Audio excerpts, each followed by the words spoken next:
the occasion of the centenary of IOE, the Secretary General of United Nations, Mr. Antonio Guterres.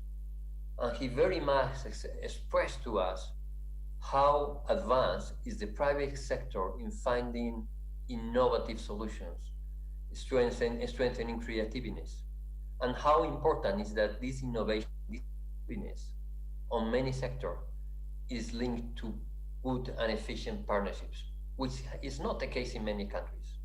But this also applies also to the partnerships with educational systems, which are far away from what is expected, to the employment policies, which are not efficient and are not taking very often the digital requirements, the digital drive, and the productivity agenda. IOE is pushing hard for productivity as a key driver of new policies. But this also affects the employers' organizations. IOE has been transforming itself during this pandemic enormously, and I'm sure that if FKE has also been transforming itself. This means also to identify new services to our members. Services that have to do with new forms of training, new forms of creating business. The more we enter into this dynamic, the better we'll be positioned to become resilient, which is at the end the theme of this conversation. Final message to all of you, please remain committed to IOE. We are very proud of being an organization which gathers independent, strong, and representative national organizations. Having you with us is a question of proud, but it's a question of efficiency. We say that we are a balanced and powerful voice of business because of your active involvement.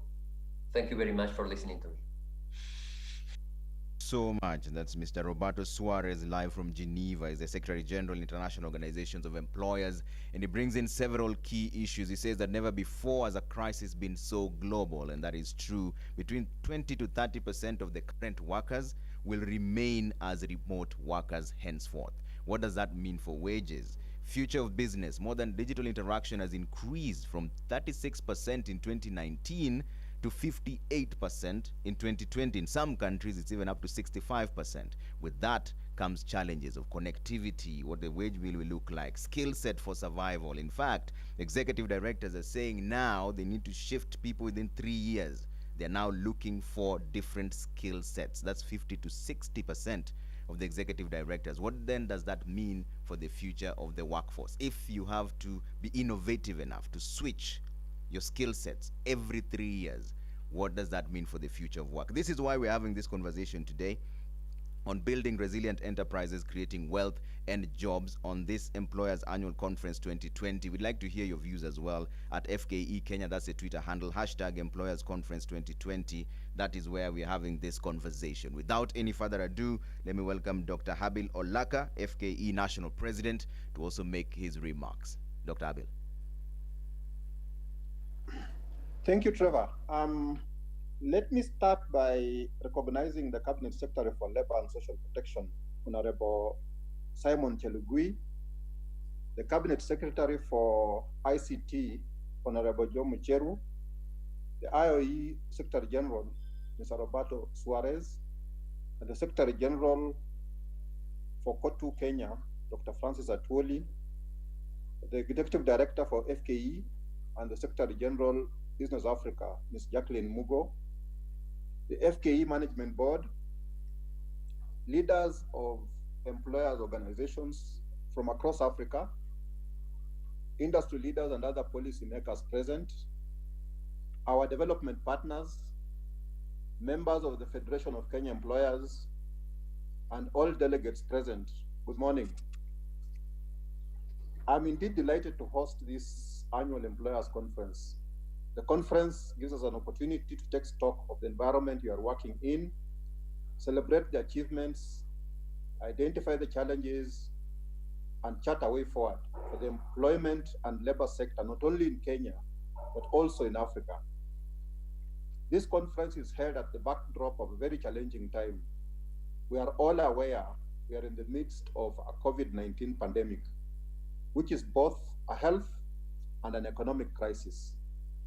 From the day the first case of COVID-19 infection was announced, we have seen 53.3 million contracted, 34.4 million recover from it, and 1.3 million deaths from it worldwide.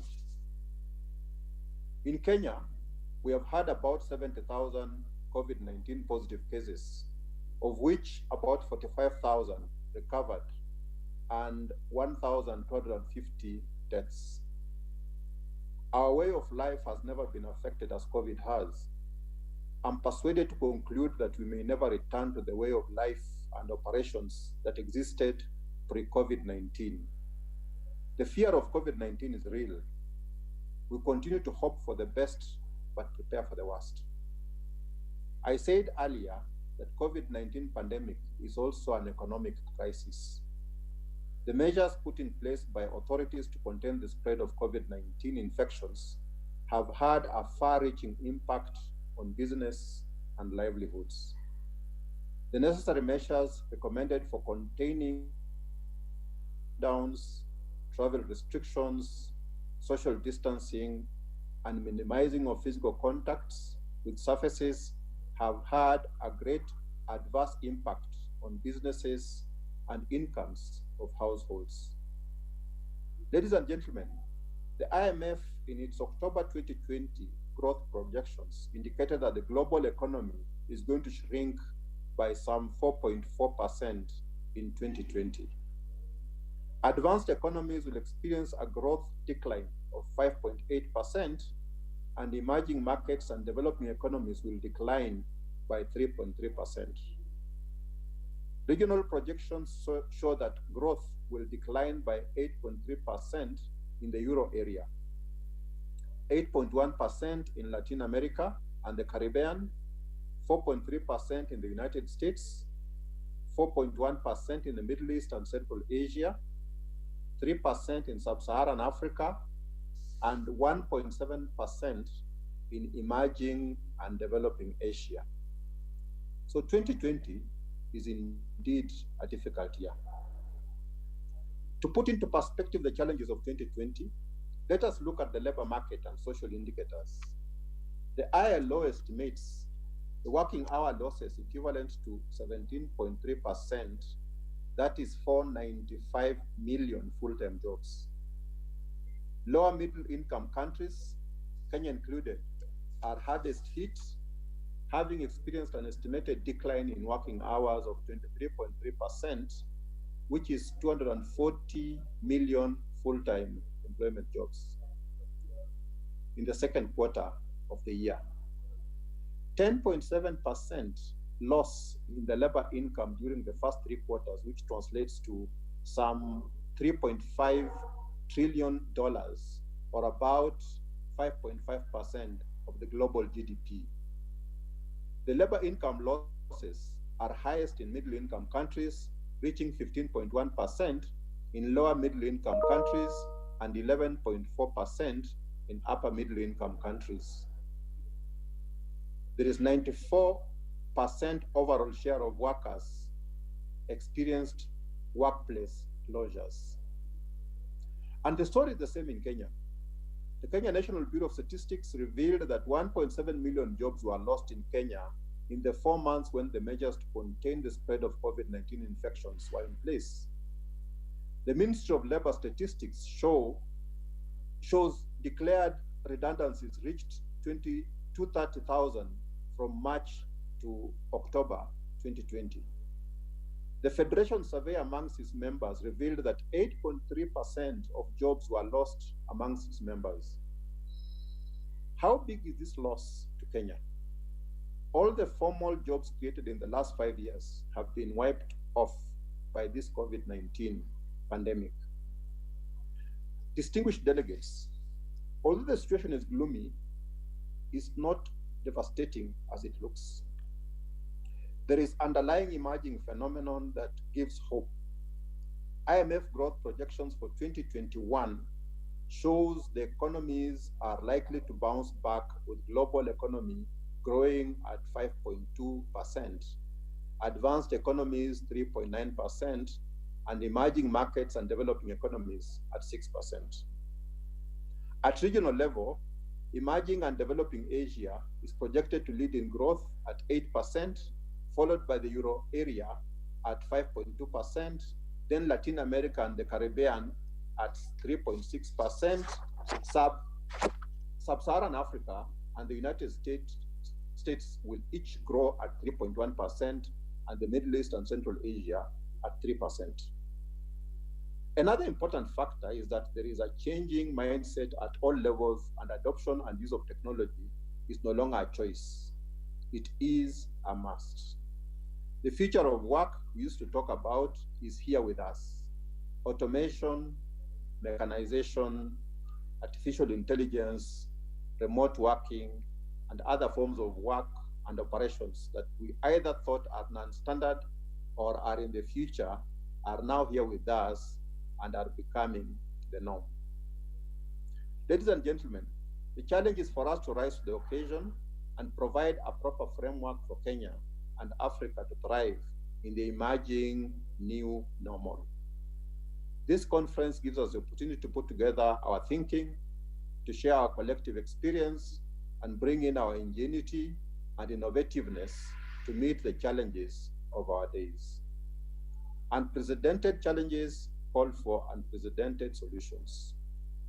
I'm confident that we shall live to the occasion and share knowledge that will both help the industry leaders navigate the volatile, unpredictable, complex, and ambiguous business environment, and also help build resilient enterprises that create wealth and jobs in Kenya and in Africa.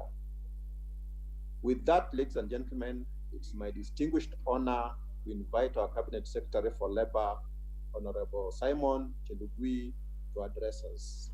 Thank you, and karibu sana, Bwana CS. Very much.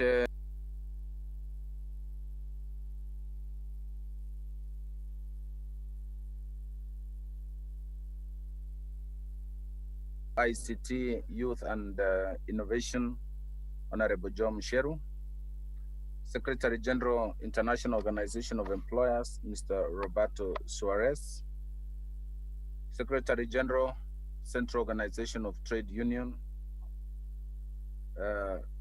Brother Dr. Francis Atwoli, FKE National President, Dr. Abi Lolaka, Executive Director, FKE, Mrs. Jacqueline Mugo, CEO, Federation of Uganda Employers, Mr. Douglas Opio,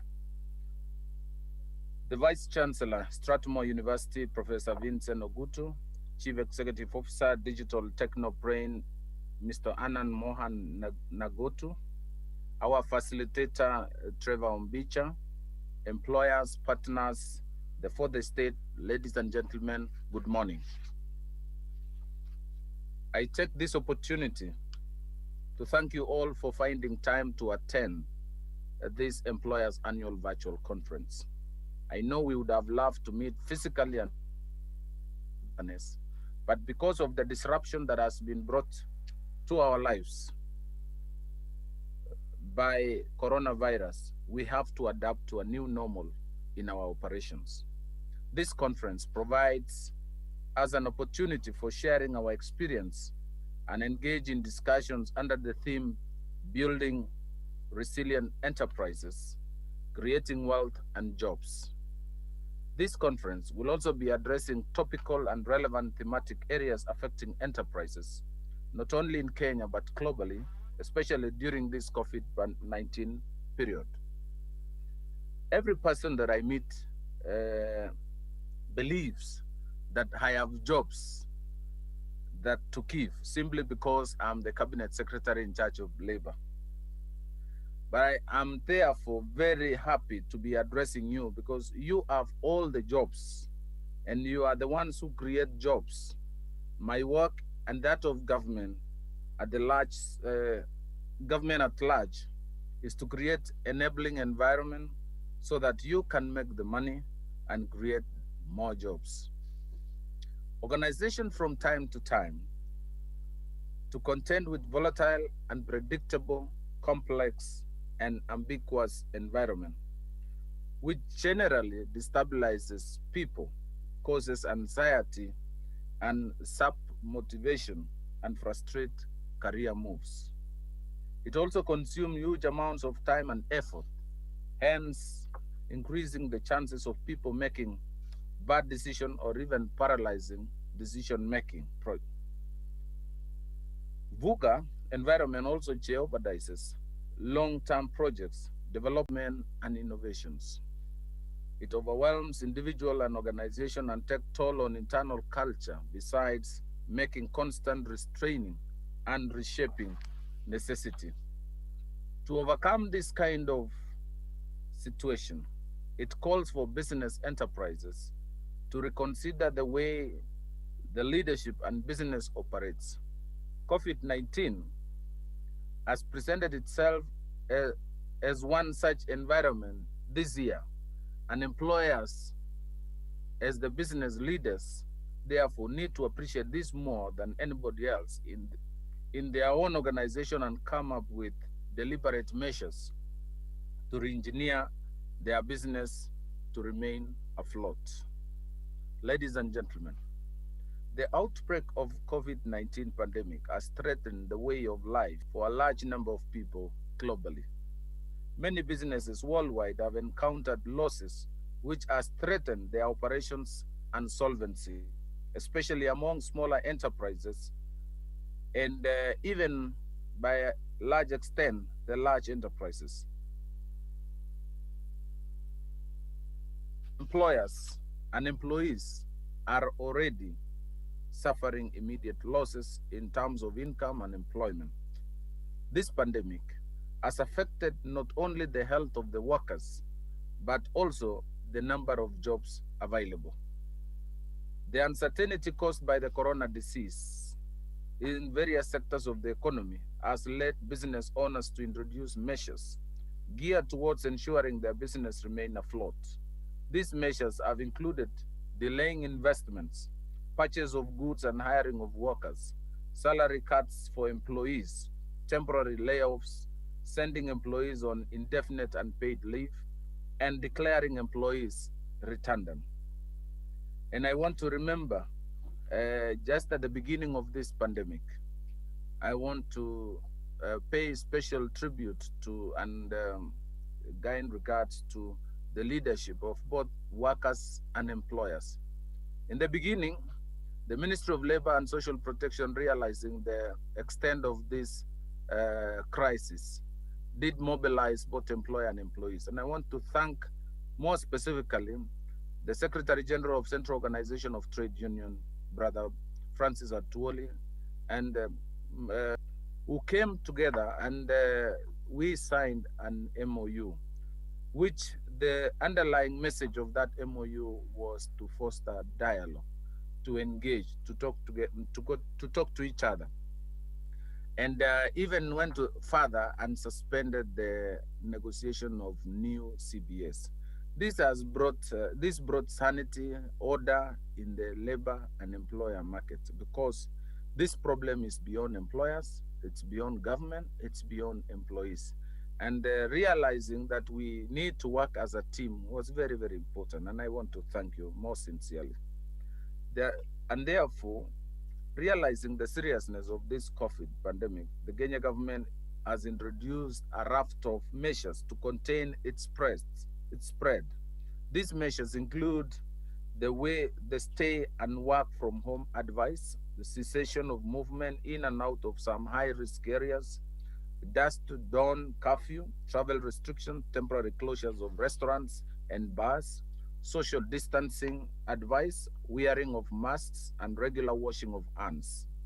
These measures have significantly contained the spread of the pandemic, but have also led to an unintended outcome of job loss in Kenya labor market, especially in some key sectors of our economy. Ladies and gentlemen, in Kenya, the private sector employs and have significantly been affected by COVID-19, and has witnessed a large number of workers being sent home on unpaid leave for a number of months. This is especially common in manufacturing sector, which accounts for 15.9% of formal employment. Agriculture sector accounts for 14.4%, tourism, hotel, and accommodation at 13%, and education at 11.1%, all of which have registered significant job losses. In the informal sector, which is Kenya's largest employer, we have witnessed job losses, especially in economic sectors such as wholesale and retail trade, hotels and restaurants, which employs over 59.9% of employees. The small-scale manufacturing, 20.2%, community, social, and personal care services accounting for 9.7%, which includes saloons and barber shops, and transport sector at 3.1%. Therefore, the answer to the question on how COVID has affected our job market, I can safely say that COVID has had tremendous negative effect on employment. Today, close to 1.7 million Kenyans or employees have lost their livelihood, both in the informal and the informal sector. To mitigate the effects of the pandemic in the labor and employment sector in Kenya, the Ministry of Labor and Social Protection has implemented a number of initiatives, which include one, that establishment of tripartite team in April 2020 that came up with initiatives to safeguard the interest of workers and employers in the country.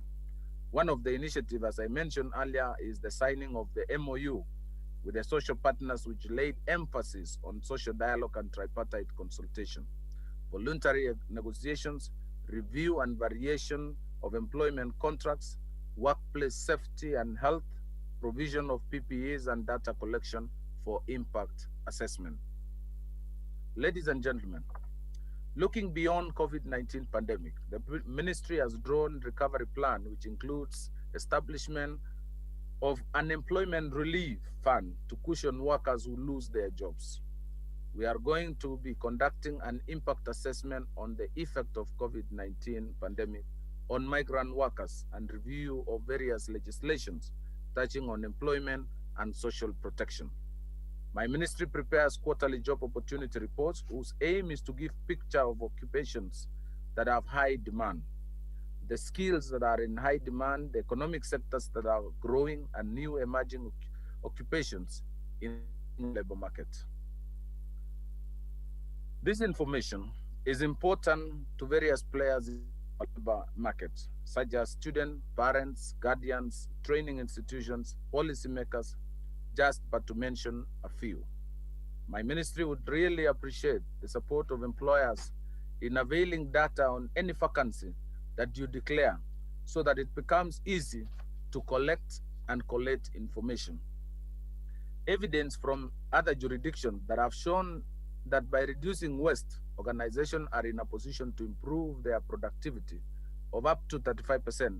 It is therefore my hope that you will make use of productivity and competitiveness center in my ministry to guide you in identifying various waste in our processes, and through productivity improvement practices, we create more value in your organization by employing simple productivity improvement tools such as the 5S, that is sort, set, shine, standardize, and sustain, a Kaizen, continuous improvement, and the BDCA quality improvement cycle of plan, do, check, action. As COVID-19 pandemic continues to evolve, there's never been more pressing need for business to rethink and reconfigure their businesses in changing world. It is evidently time for business to focus their efforts in supporting their areas of business that will enable them to stabilize in the new environment and develop strategies for their next takeoff. This therefore calls for business to be more creative and innovative.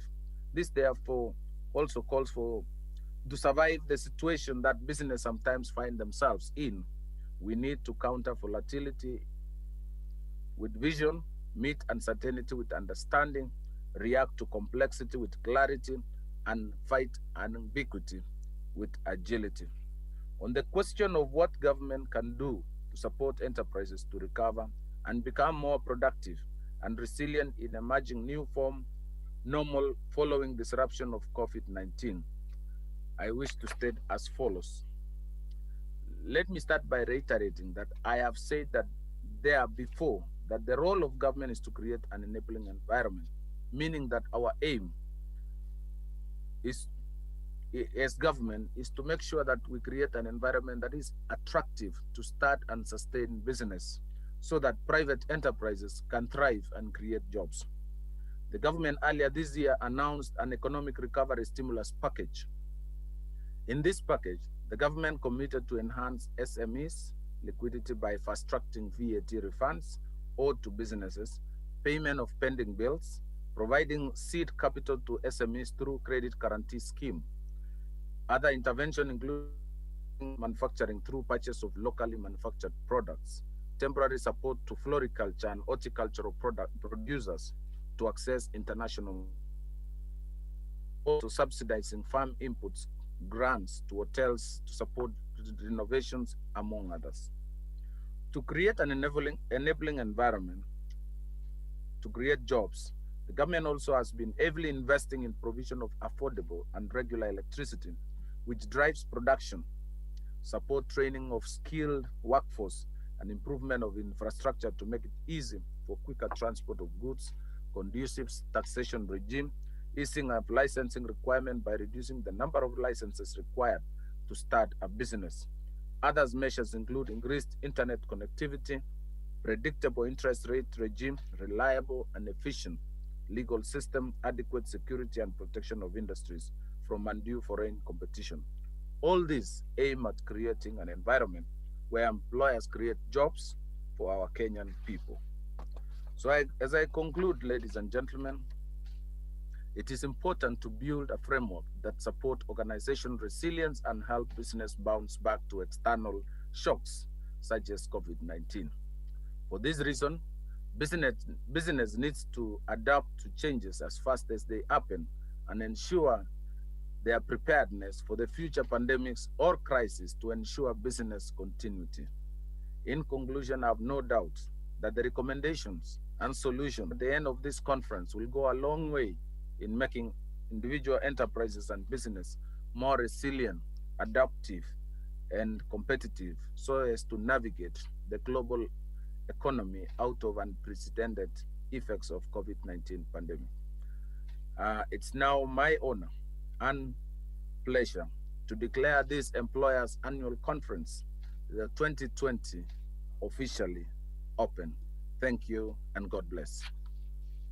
Round of applause for the CS. Thank you so much for making time for us. Honorable Simon Chelugui, the Cabinet Secretary, Ministry of Labor and Social Protection. I'm glad you clarified that you don't have all the jobs. People have been asking me to refer them to you, but it's clear now that you only have the role is to create an enabling environment. And also the establishment of the Unemployment Relief Fund is something I'm sure most people will be looking forward to engage on that conversation. And so let's have this conversation on how the impact of technology on business models and the workplace. This is essentially what we're going to focus on today on this employers annual conference. And it is now my humble duty to welcome Mr. Professor Vincent Ogutu, the Vice Chancellor for Strathmore University, to take us through a quick presentation, just about 10 minutes, and then we'll get into the discussion. Remember, we told you you could take part as well at FKE Kenya is the Twitter handle. Employers Conference 2020 is the hashtag. The theme this year is building resilient enterprises, creating wealth and jobs. But for this particular day, we're dealing with the impact of technology on business models and the digital transformation at the workplace. To set the theme for this conversation is Professor Vincent Ogutu, who's the Vice Chancellor, Strathmore University. Professor, karibu sana. Thank you very much, Trevor.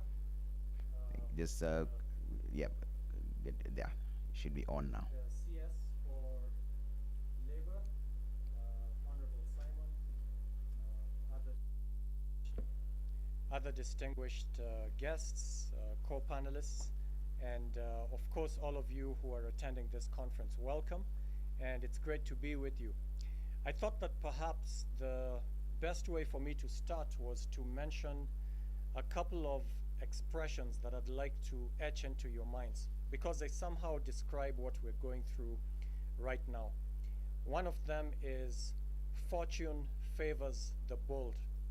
So you might think some people are lucky they escaped COVID, their businesses are still up and running, but it's because they are very bold. They took some bold decisions both before COVID and during COVID, which are keeping them alive today. So fortune favors the bold. And then another expression which comes from Louis Pasteur is chance favors the prepared mind. So again, some people seem to be lucky. They somehow had the right systems in place. They had the right structures in place. Their employees seemed to have the right skills just when it was needed, just when a pandemic happened. But it's not true. It's not chance. Chance favors the prepared mind.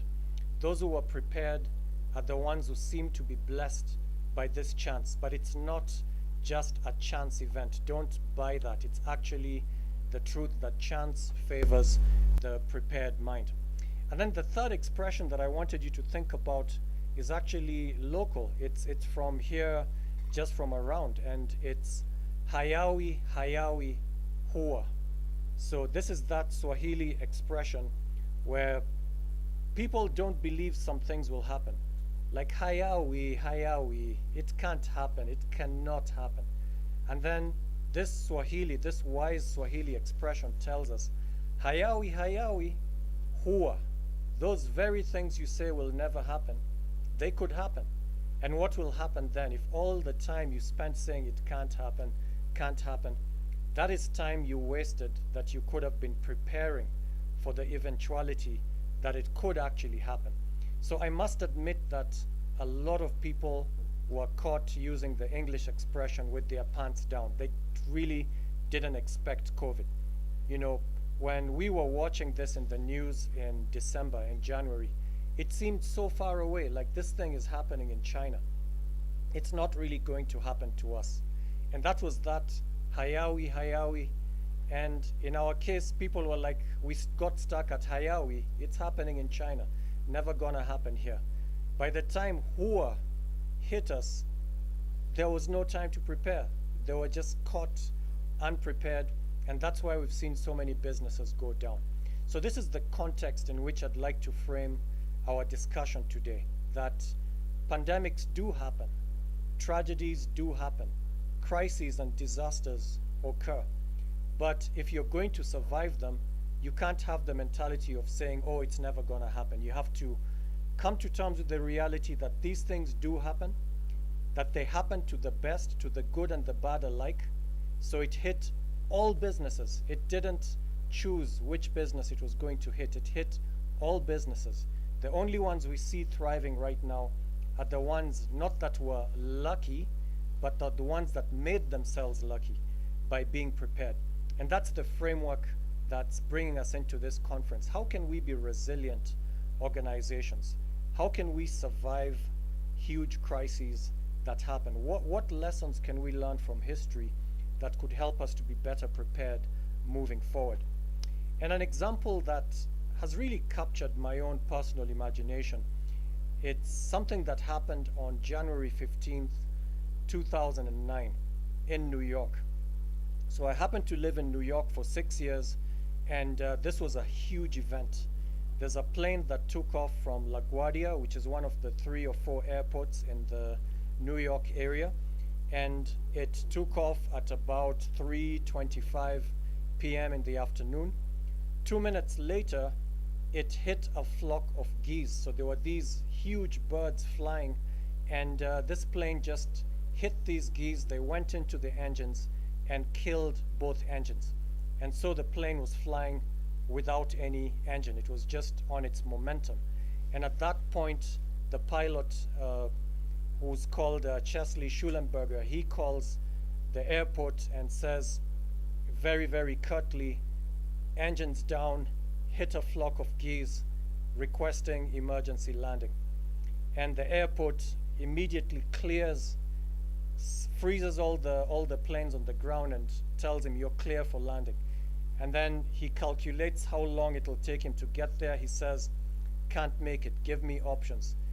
Then the air traffic controller called the other airport, JFK, clear for landing. They tell him you're cleared for landing.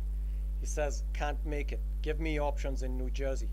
Then he's told Newark Airport, he says impossible, can't make it. He's told Teterboro, that's the last airport. It's either Teterboro or the Hudson River. And he computes in his head, says, can't make Teterboro, so what do you want to do? He says, I think I'll take the Hudson. And that's it. He heads for the Hudson River, and he executes one of the best, if not the best, water landings we've ever seen. And this is an A320 plane. It's huge, but he landed it on the Hudson. He saved every single passenger. How did this happen? How did they get so lucky? We look at these kind of aircraft crises and engine failure and things like that, and it usually ends badly. It's usually a disaster and everybody dies. That's the usual outcome. We hardly ever expect you to come out alive. Now in this case, they come out alive. Every single person was saved. And remember, they were in the air for about 4 minutes. They hit the geese at 3:27. At 3:31, they were landing on the river. And then they started being rescued by these boats. And people have studied this case. This happened just 11 years ago. How did they survive this crisis? And again, remember what I told you, chance favors the prepared mind and fortune favors the bold.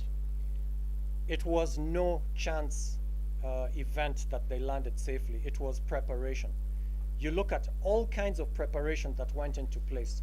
First of all, the pilots themselves, they had clocked over 20,000 flying hours, both of them. The lead pilot, that's Schulenberger, he was a former fighter pilot in the Air Force. He was also a glider pilot. He knew how to glide a plane without engines. He had rehearsed this kind of thing. And being a fighter pilot in the Air Force meant that he was extremely brave. He could take pressure. He could make quick decisions under pressure. And he was doing it in this particular situation. And he actually had 4 minutes to make all kinds of decisions and to execute and land all these passengers safely. And then you look at the ecosystem around him. So it wasn't just him. You look at the kind of plane that he was flying and what it allowed him to do on autopilot while not having engines. It had certain options most planes don't have.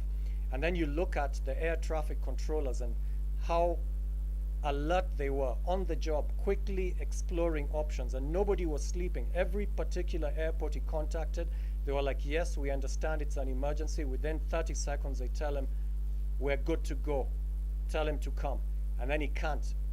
Eventually, they talk to the Port Authority, who are in charge of the rescue missions on the rivers, and they're ready. They're ready with their boats. And then his choice of where to land, he lands near where the docks are, near Chelsea piers on the Hudson River in New York. So none of it is a coincidence. It's just serious preparation. Now we come and ask ourselves, if this pandemic continues, and for all I can tell, it's continuing. Some people are talking of post-COVID, but in Japan, they're talking of co-COVID. Like, why are we assuming it's post-COVID? Why aren't we post-HIV? Why aren't we post-cancer? We're not post any of those things. What makes us so quick to conclude we'll soon be post-COVID? We may never be post-COVID. We could actually just be co-COVID, and that's what they're doing in Japan. They're saying, assume COVID is going to be here, what shall we do?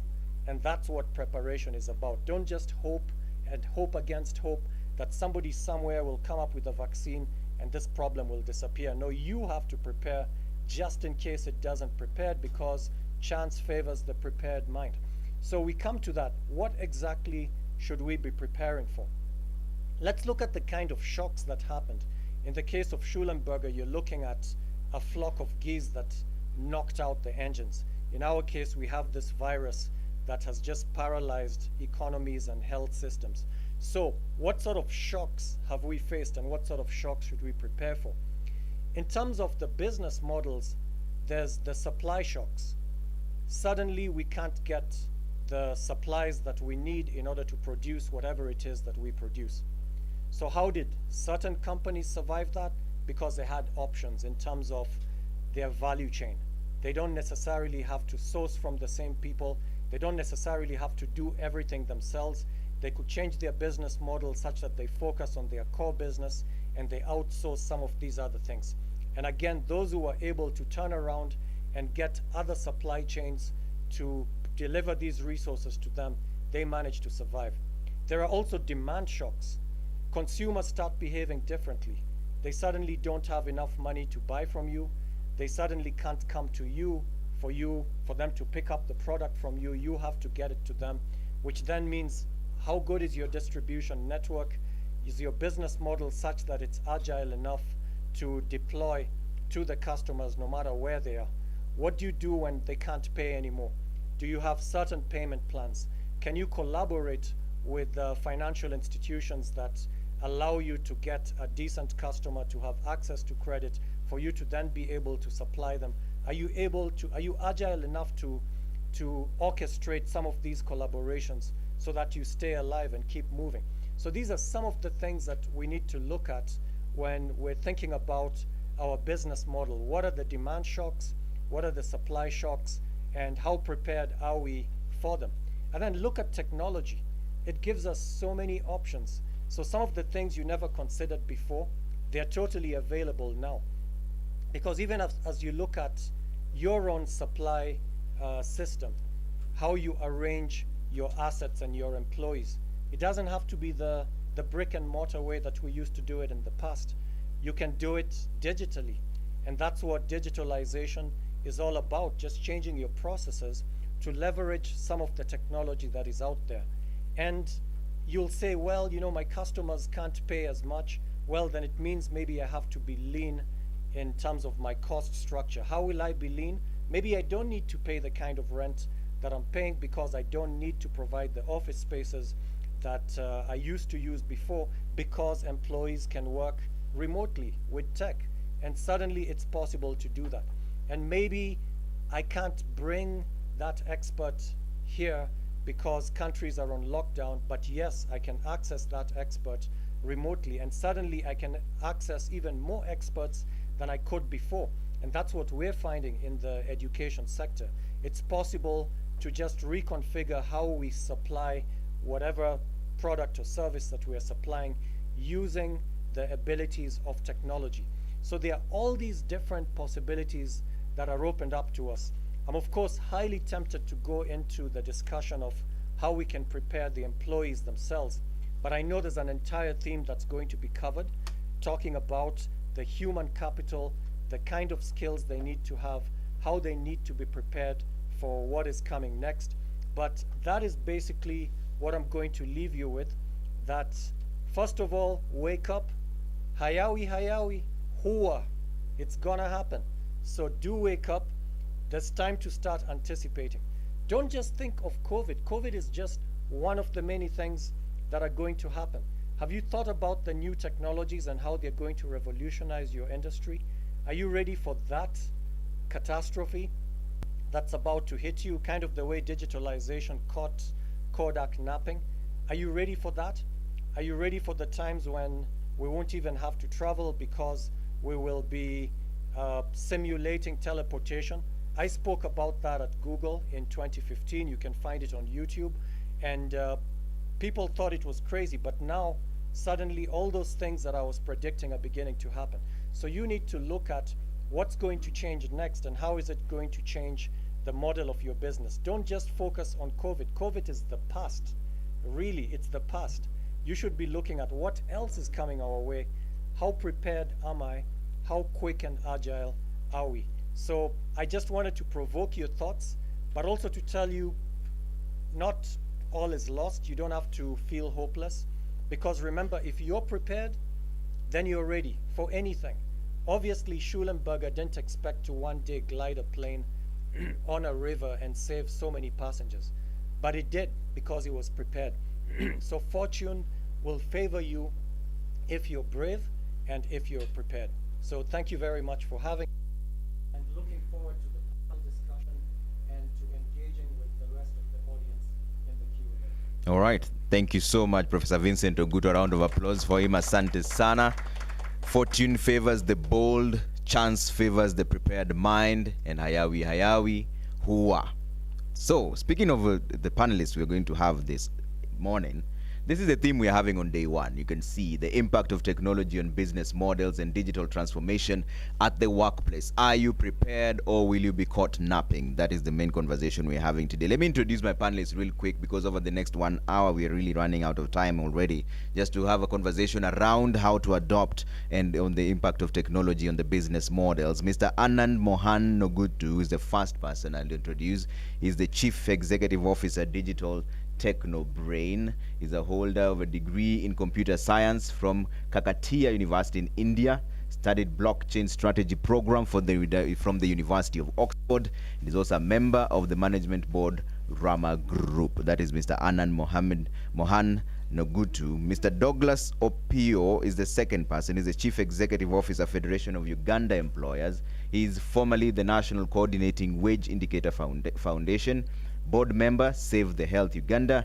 He's also an experienced labor and employment expert with a demonstrated history of working with local and international employers as well. Third is Miss Emile Odberg Rosengreen, Assistant Director, Department for Skills and Innovation. She's co-responsible for digital policy development and preparation of related political advocacy work at the Norwegian Employers Confederation. She previously worked as the Deputy Director at NHO, responsible for digital and labor market policy, monitoring and analyzing policy developments at the EU level, coordinating with HQ and sectoral federations in Oslo, and jointly managing advocacy work within Business Europe and toward the EU institutions. Thank you so much. Those are the people who are going to guide us through this conversation. Remember, if you're joining us online, and I see there's more than 136 of you, you can pose your questions on the Q&A segment. Underneath your screen, there's a space you can pose the questions you may have. On the chat box as well, we'll pose those questions to the panelists we have here. Remember, with the theme this morning is impact of technology on business models at the workplace. And I'd like to start with Emil. So, and this question is mostly related to what Roberto Suarez had mentioned earlier on. He said that executive directors are now saying, more than 50 to 60% of them are saying that they're now looking for different skill sets within just a period of 3 years. What does this mean for the future of the workforce, Emil?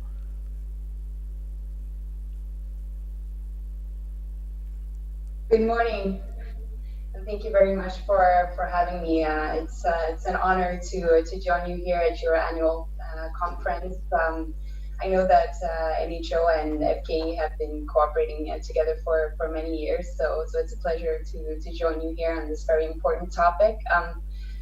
As to your question, to start with, digitalization is it's a trend that has been going on already for several years, and in fact decades. And so the ongoing transition has been in play for a long time. And what we are seeing now in the light of COVID is a reinforcement of transition and disruption that we have already been faced with. And in terms of your question to what skills will this require, what we see from our perspective here in Norway, that particularly important skills will be artificial intelligence, how to use data as a resource, and ICT security.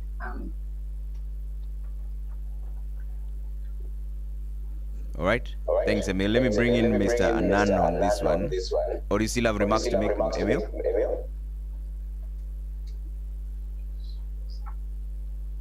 Okay, let's bring in Mr. Anand on this one. Mohan Nogutu, Chief Executive Officer, Digital Techno Brain. Mr. Anand, you know, we used to talk about the future of work generally. People are just saying the future of work, and technology remained such a great factor, but it is now with us.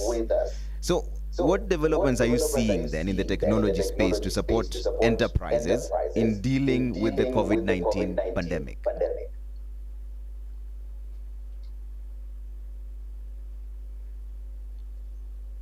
Hi, good morning, everybody. Thanks Good a morning. lot for including me in this panel discussion. Thanks to everyone at FKE. Um, The question that we have is we used to talk about the future of work, and technology remained a great factor in that future. COVID-19 came and the future is now with us. What developments are we seeing in the technology space to support enterprises deal with COVID-19 pandemic? Now, hope we all can see the screen that I've shared. Today, the online collaboration is pretty normal. I mean, it used to be a thing which um, once in a while, like once or twice in a week, used to happen. But today, it is a new normal. And this conference is an excellent example on how the technology is enabling the work currently. And this conference usually should have happened in person, but today it's in a hybrid mode. Most of us are joining online using collaboration tools like Zoom we are using here. Similarly, we have Microsoft Teams and other collaborative tools as well.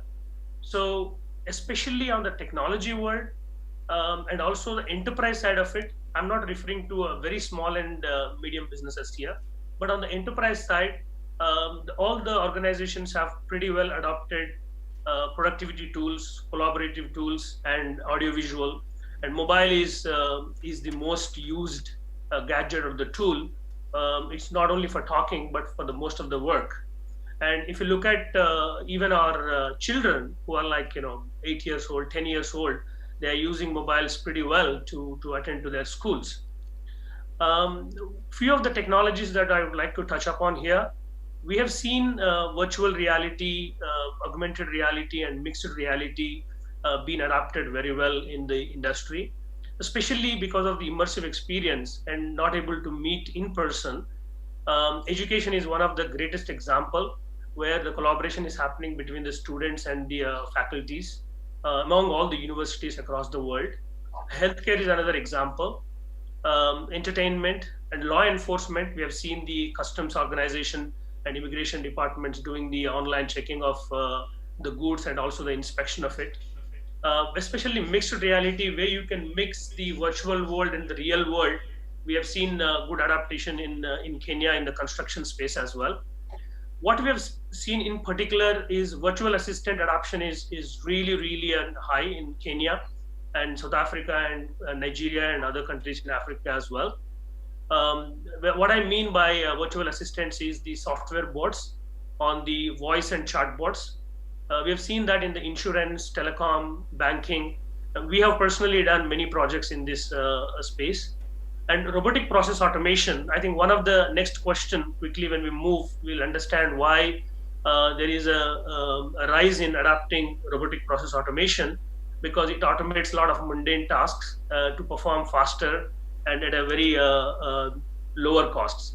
So on the order of priority, RPA, robotic process automation, we have seen really being adapted very well. Yeah. And these are all the tools which are helping. Why? Because in this difficult world, to survive, we need to reduce the costs and to improve the performance. Yeah. Right. And that's where the RPA and all the helping.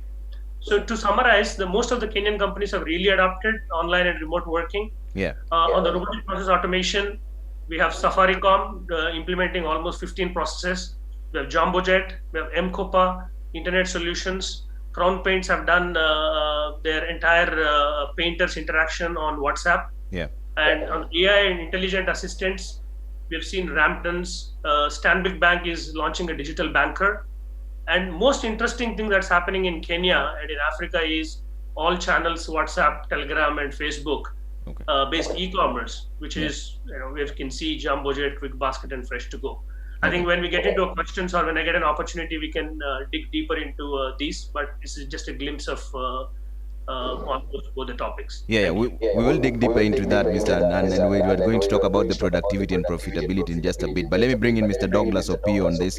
Douglas, what has been the impact of COVID-19 pandemic on the employers, organizations, and enterprises in Africa, in your view?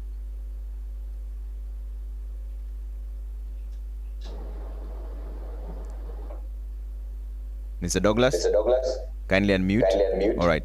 As we still look for Mr. Douglas, we'll get back to him in just a bit to talk about this. But let me bring in Professor Vincent Ogutu on this one now. And you can just put your microphone on. You had mentioned that now somehow was the bold. So how do we adopt going forward?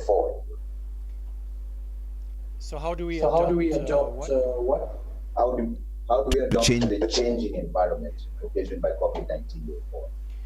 Okay, so Okay, the so first the first thing that we have to do obviously is survive. look at What we can do to minimize the costs. In our case, as an educational institution, we did different kinds of cost management, from salary deferrals to switching our business model from having a lot of part-timers to using more of of our our full-timers, to to moving our services from face-to-face to online. So these are ways in which we actually reacted. But that was really reaction. We had a small window of preparation because we anticipated that this would happen, but it wasn't too much preparation. Now that we have more time and we're looking at a new situation where people are living with COVID, we're now preparing for hybrid. So how do you have a situation where you have a little bit of what we used to have in the past and what we're now going to see more and more of in the future? You know, flexi work, people working from home, and even in our case, students, some being on campus, some not being on campus. What do we need to be able to do that and to make the two groups interact? It's actually a lot harder to do hybrid than to do either online only or to do face-to-face only. That's the kind of preparation that we're looking at now. So in our case, we're not looking at COVID will be a thing of the past. We're not assuming that at all. We're assuming that it's going to continue, but we'll have to start living life again. So how do we live with COVID? So those are the kind of preparations we're putting in place. And in a sense, even if COVID disappears, some of the learnings that we have made have shown us a new way of operating that we might not want to do without. So our our plan is not to go back to the past. It's to actually move on. With or without COVID, we're going to be acting different. So maybe that can help people as they're planning on what to do next. You know, what to prepare for. Prepare for being with COVID for a long time. But also look at what technology has taught you and the possibilities it has opened up to you. And how can you now operate differently, taking advantage of those new possibilities. All right, thanks. Let me bring back Emilia on this. Emilia, you know, we were speaking about the future of business and the digital interaction. It was raised by Roberto Suarez, and he mentioned that 36% of people are now digitally moving from 2019 to 2020. Now we're talking about 58% with the business. Is there going to be a need for policy shift on this? Because it seems everything else is now going digital.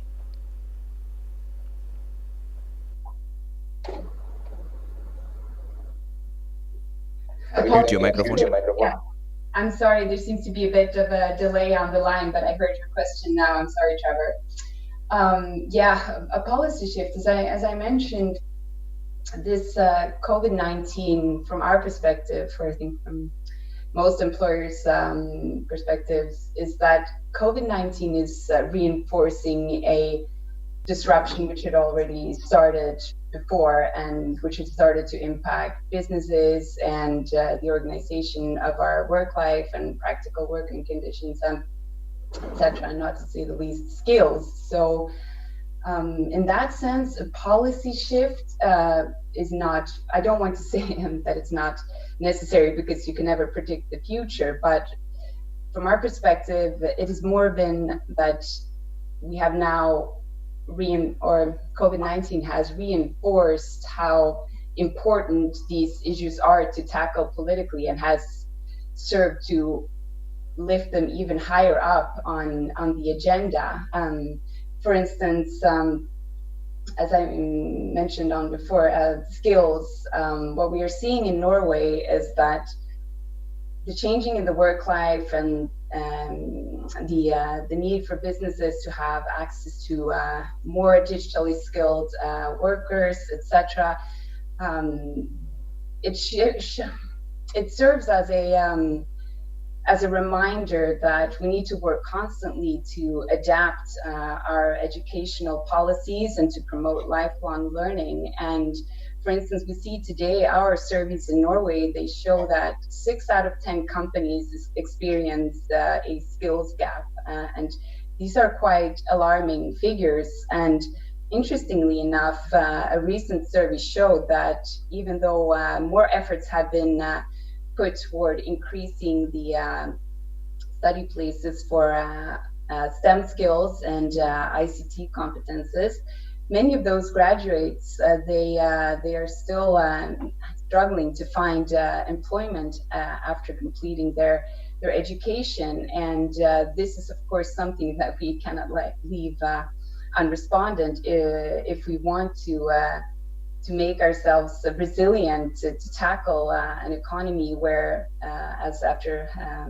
COVID-19, digitalization has proven an almost prerequisite for businesses to be able to remain operational in a context where they may be facing not only increased global threats such as a global pandemic, and so a policy shift, I would say, is not the answer, but an increased attention towards important issues which are already there on the agenda. To clarify that in a bit. And Professor Gutu, there's an interesting aspect that has been brought in by Emily there. 6 out of 10 companies